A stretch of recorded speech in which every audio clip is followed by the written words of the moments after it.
Imagine stepping into what was supposed to be the most luxurious, safest theater in the world. You're dressed in your best, surrounded by family, friends, and laughter, only to be thrown into a nightmare that no one could have predicted. This is the horrific story of the Iroquois Theatre fire, a tragedy that bragged about safety but instead delivered a catastrophe so devastating that it remained the deadliest single-building disaster in American history until the attacks on the World Trade Center would happen. It's December 30th, 1903. The weather in Chicago is biting cold, but inside the newly opened Iroquois Theatre, it's warm, festive, and full of excitement. More than 1,700 people were filing through the doors of the main entrance, most of them women and children who had come to see the matinee performance of Mr. Bluebeard, a popular musical comedy. As theater-goers were presenting their tickets to the usher, they were greeted by the ornate opulence of the grand foyer. It was adorned with rich mahogany doors, tall marble columns, and intricate gold detailing everywhere they looked. It was designed to impress with its scale and luxury. The foyer led to the grand staircase, a prominent feature connecting all three levels of the theater. This staircase, while beautiful, would later become a fatal bottleneck for many trying to escape. The theater had been promoted as absolutely fireproof, the pinnacle of luxury and safety. The building's design boasted state-of-the-art fire-resistant materials, making every theater-goer feel secure. But what no one realized was that beneath the sparkling chandeliers and velvet curtains, the theater concealed fatal design flaws, a ticking time bomb disguised as an architectural marvel. But why was there the need to brag and boast that the theater was absolutely fireproof? Were fires a common occurrence back then? Well, during the early 1900s, modern electricity was still making its way to the mainstream. Up until then, theaters had always been lit by gas lamps, so fires were by no means a rare occurrence.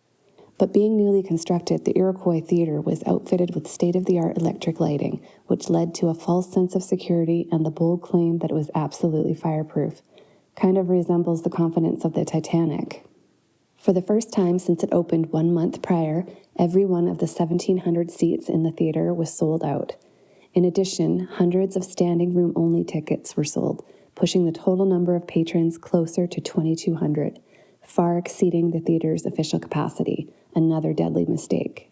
It was now 3:15 p.m. The show was halfway through. At first, the audience thought the flickering upstage was part of the performance, but what they didn't know was that a stage light had sparked a fire behind the massive decorative curtain. The blaze spread quickly, fueled by the fabric and wooden set pieces. The light operator, William McMullen, tried to extinguish the flames by hitting the curtain with his hands, but the flames spread too quick. As the fire roared to life, chaos erupted. Panic-stricken actors tried to control the situation by lowering the fire curtain, meant to protect the audience from the flames. But the curtain jammed halfway down, allowing the flames to jump from the stage to the auditorium. Soon the entire theater became a scene of chaos, with people desperate to escape the growing inferno. On the two upper balconies, mothers grabbed their children and ran to the closest stairway, only to be met by hundreds of patrons blocking the only way down.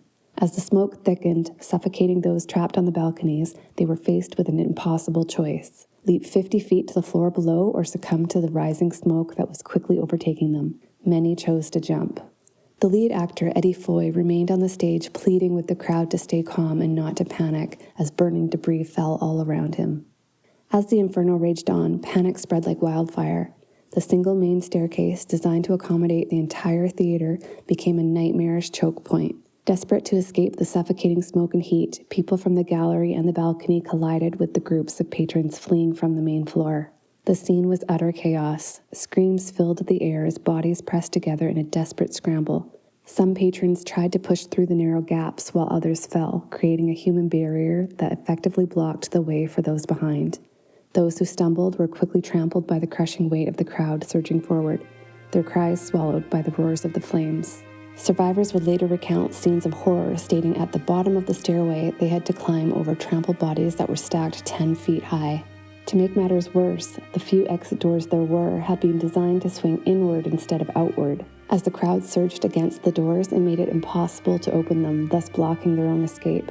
Hundreds of people would perish inches from freedom. Others found themselves at fake ornamental doors or locked exits designed to keep people without tickets from sneaking in from outside. Many other doors were completely covered up by drapery and lacked any exit signs indicating that they were even there. The Iroquois Theatre, though beautiful, had been hastily constructed. It wasn't as fireproof as promised. The fire escapes were unfinished, the sprinklers were non-existent, there were no fire alarms or telephones, and the staff had never performed a fire drill before. But perhaps the most shocking thing was that the fire captain, Patrick Jennings, inspected the theatre days before opening and noted all of these deficiencies, but nothing was enforced. With no telephones available, the fire department was only made aware by a cast member sprinting to the nearest firehouse to summon help, although help would come too late. Within 20 minutes, the theatre was completely consumed and over 600 people would lose their lives. Outside, the streets were soon filled with chaos as survivors stumbled out of the building, some collapsing as they hit the cold air. The screams of those still trapped inside echoed through the streets as firemen and bystanders rushed to the scene. In the aftermath, the public demanded accountability. Investigations revealed that the theater's owners had cut corners during its construction to ensure the venue was open in time for the holiday season. Building codes had been blatantly ignored and safety inspections had been little more than formalities, with inspectors accepting bribes in the form of free tickets. Among those held responsible were the theater's manager, Will Davis, and several city officials, but in the end, no one was truly held accountable for the immense loss of life. Most of the criminal charges brought against them were either dismissed due to legal loopholes or continuously delayed until they faded into irrelevance.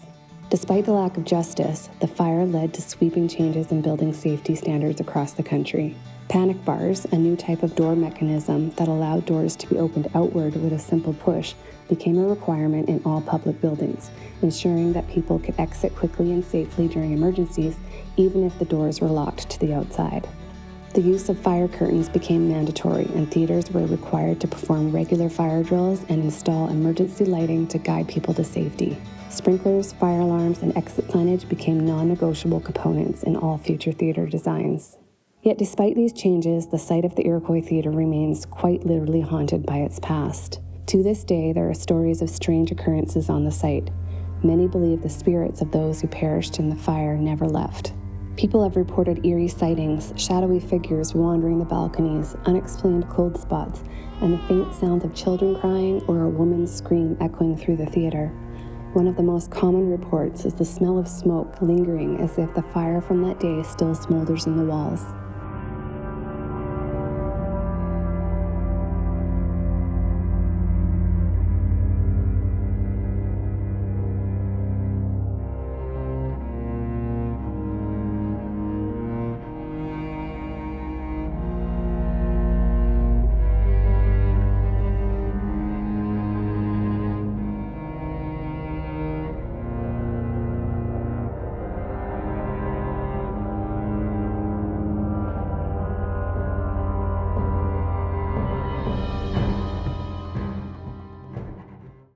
If you're looking to visit this historic site, it is now known as the James M. Nederlander Theatre, located at 24 West Randolph Street in Chicago.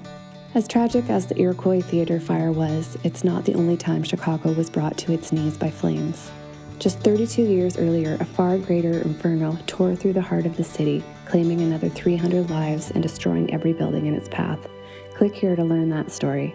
Thanks for watching. If you like unpacking the past, then click subscribe so you don't miss future videos.